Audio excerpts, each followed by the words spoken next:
Welcome to The Explainer. Today we're jumping into a really direct and honestly a pretty powerful book by Kim Scott called Just Work. Yep, that's the full title right there. Just Work. Get shit done, fast and fair. And it's really all about digging into the injustices that stop us from doing, well, exactly that. Just working.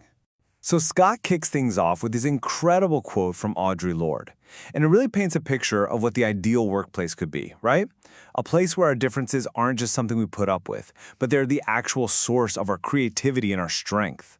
But then, the reality, it's often so much darker.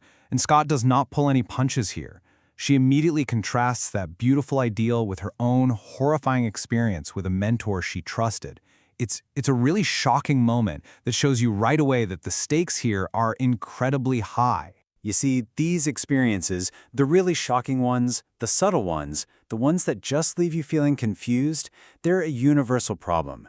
And Scott argues that the reason we so often ignore them isn't because we're bad people, but because we just don't have the words to describe what is actually happening to us. Think about this. Scott explains that her very first job was so disorienting that it took her 30 years, to build a framework that could make sense of it all.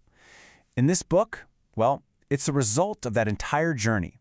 It's about turning all that personal pain and confusion into a clear, practical guide for all of us. Okay, so how do we make sense of it? This is where it gets really interesting. Scott says that not all workplace injustice is the same. She actually breaks it down into 3 very distinct root causes that we absolutely have to understand. Okay, first up, there's bias. Now, these are our unconscious thought patterns. The stereotypes that just kind of pop into our heads.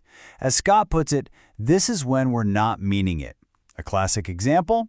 Just assuming the only woman in the meeting will be the one to take notes. It's not usually malicious, but it still causes real harm. Then we have prejudice.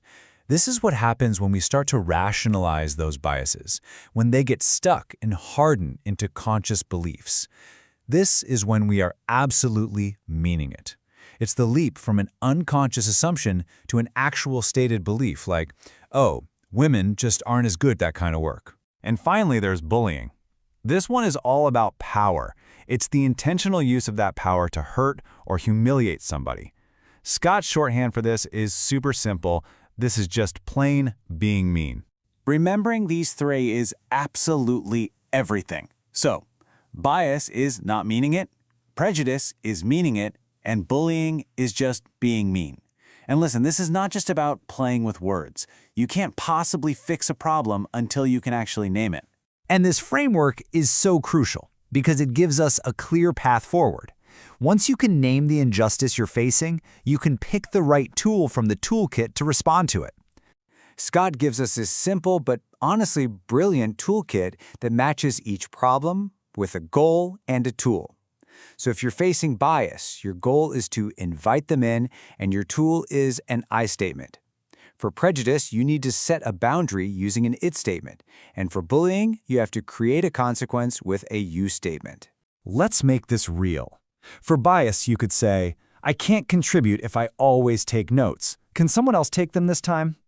For prejudice, a real example from the book, it is degrading to ask me to pee in a bucket.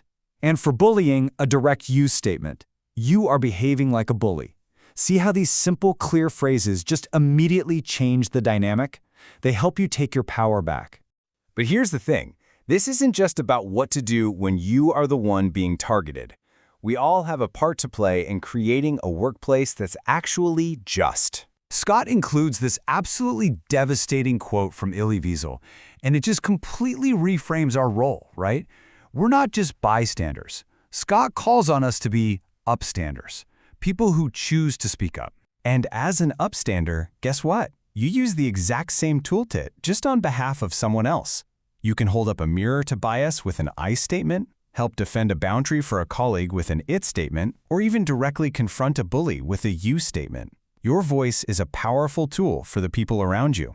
So what about leaders? Well, they have the biggest job of all. It's not just about their individual actions. It's on them to build the actual systems, like a really clear code of conduct, that interrupt bias by default and create real, unavoidable consequences for bullying and harassment.